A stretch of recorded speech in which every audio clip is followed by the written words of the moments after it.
Hi everyone! Welcome back to our channel. Today we're diving into something super exciting: how to add flexibility to your PortaBilling invoices using cloud functions. If you've been looking for a way to customize your invoices beyond the standard options by custom grouping of charges or other data enrichment, this video is for you. This is the third part of our tutorial on integrating CraftMyPDF with PortaBilling via Add-on Mart. If all you need is to create a simple invoice with just totals for each service, check out the first two videos linked below in the descriptions. But what if you want to add something more detailed, like usage statistics for voice calls by country, or even show individual payments instead of just totals? Stay tuned, because in the next two parts of this tutorial we'll show you how to deploy a cloud function connected to Add-on Mart and use updated invoice data that the cloud function extracted from PortaBilling in your beautiful invoices created with CraftMyPDF. When PortaBilling processes an invoice, it calculates essential data such as period total, amount due, totals per service such as voice calls, subscriptions, and more. This invoice data is then sent to Add-on Mart, which forwards it to PDF generation system, in our case CraftMyPDF. Such a setup works well when we only need to include the standard set of invoice data, such as the customer's name and period total in our invoice PDF. However, if we want to modify some of the data or include additional information, like how much money the customer saved on international calls compared to the incumbent telecom rate, or if we want to introduce specific data groupings, such as subtotals for voice calls by country, we need a more flexible solution. This is where the cloud function comes in. Add-on Mart will receive the invoice data from PortaBilling, pass it to the cloud function for the necessary modifications.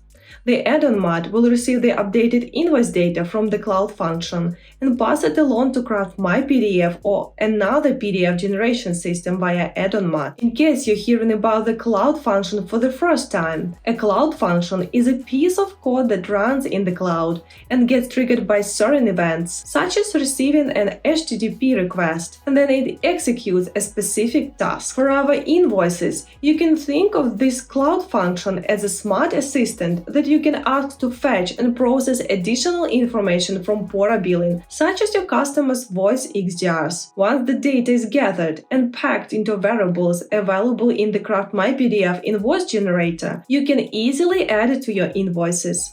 You just deploy it once, and it will automatically start working whenever it receives a request. So how do cloud functions work with external invoice generation services? Let's break it down. When PortaBilling initiates invoice generation using a template available via the Add-on Mart integration, the following occurs. PortaBilling sends the basic invoice data and the template ID in the external system to the Add-on Mart cloud infrastructure. If cloud function is enabled, then Add-on Mart triggers it. The cloud function receives the basic invoice data and retrieves the necessary additional data from PortaBilling, like detailed call records or payment information, or other data from another system such as your CRM or accounting system. Add-on Mart receives the updated invoice data from the cloud function and then passes it to CraftMyPDF to be used as values for template variables when creating the invoice PDF. CraftMyPDF generates the PDF and sends it to Add-on Mart, which forwards the PDF to PortaBilling for storage, where it becomes available for download. In this tutorial, we'll use Python to write a cloud function that retrieves customer call records, aggregates them by country, and returns this data in a format that we can include in the invoice. If you're not a coder, don't worry. PortaOne provides sample code that you can use as a starting point. Now let's set up the cloud function. First, you'll need an account with a cloud provider like Google Cloud Platform, Azure, or any other cloud platform where you will deploy your code. In this video, I will walk you through setting up a cloud function on Google Cloud. Here is a quick overview of the steps. We'll go over steps 1 through 4 in the video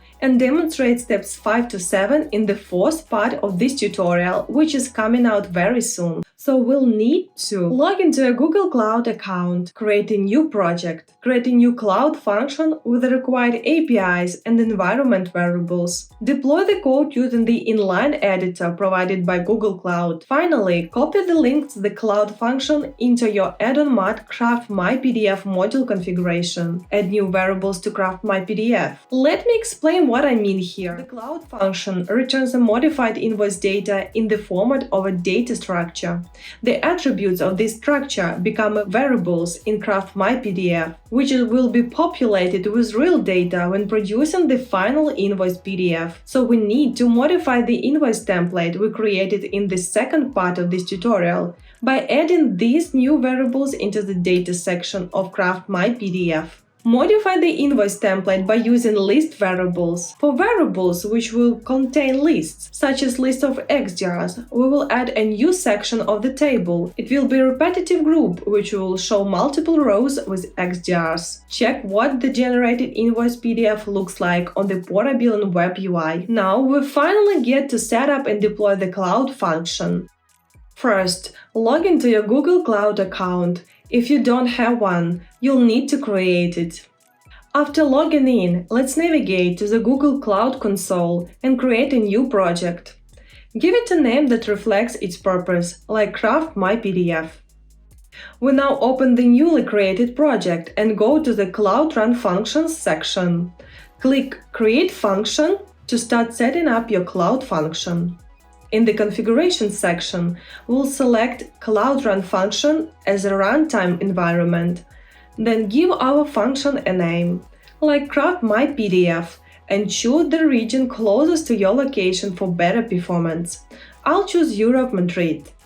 In the Trigger field, we'll set the trigger type to HTTPS. This means our cloud function will be triggered by an HTTP request.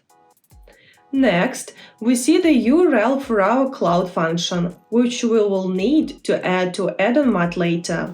For authentication, select Allow Unauthenticated Invocations. This is necessary for the Add-on Mart cloud infrastructure to access your function directly. However, to enhance security, later it will be best to restrict access to specific IP addresses. To enable our cloud function to communicate with PortaBilling, let's go to the Runtime tab and add the following variables. API Service URL.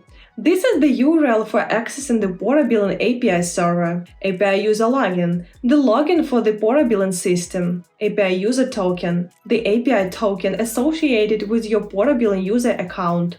I'll use test users data here. Now that we've set up our cloud function on Google Cloud, we'll need to add the code that the function will execute.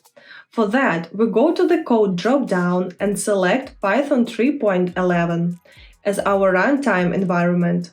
In the Source Code drop-down, we will use an inline editor that allows us to paste the code directly into the Cloud Function editor. We'll paste our code into the main.py file. You will find the link to the code in the description below. Next, we need to specify the entry point. The entry point is the main function that Google Cloud will call when your cloud function is triggered. It's essential to get this right so that everything runs smoothly. For our example, the main function in our code is named Add XDRs. Let's type Add XDRs in the entry point field. This tells Google Cloud that Add XDRs is the function to execute when your cloud function is called. In CraftMyPDF, we use an invoice template with variable names, which will later be filled with values from the data structure returned by the cloud function. In the next and final part of our tutorial, we will use these attributes or variable names within our invoice template. The data structure, called service verbose info, includes attributes such as list of charges, for instance, charges for individual voice calls or subtotals for country, subscriptions, and payments. Let's have a look at the sample data structure that the cloud function will return. Here it is. In the requirements file, we'll add the list of modules which need to be installed in order for our application to run successfully. For example, we're using AIO HTTP for HTTP requests, So we include 395 here. I'll copy the rest from GitHub. This is publicly available via the link in the description below. Everything is set up, and we can click Deploy. Google Cloud will take a few moments to deploy your function and make it available. By the way, if you need help troubleshooting Cloud functions, we explain how to work with Cloud function logs in a separate video. We will link it in the comments below as soon as it is published. Once our Cloud function is deployed, we'll need to link it with Add-on Mart module. Let's copy the Cloud function's URL and paste it into the corresponding field in the Add-on Mart module configuration settings. This tells Add-on Mart to trigger our Cloud function whenever it processes invoices. And that's it! Our Cloud function is now live and ready to enhance your PortaBilling invoices with custom data. In the fourth part of this tutorial, we'll test how the Cloud function we've just deployed works with CraftMyPDF. We'll add voice calls XDRs grouped by country to our sample invoice template and check if all the new data is displayed correctly in the final PDF generated by PortaBilling. That's all for today. If you have any questions, drop them in the comments below. And if you find this video helpful, give it a thumbs up and subscribe for more tutorials like this. Thanks for watching, and we'll see you in the next video.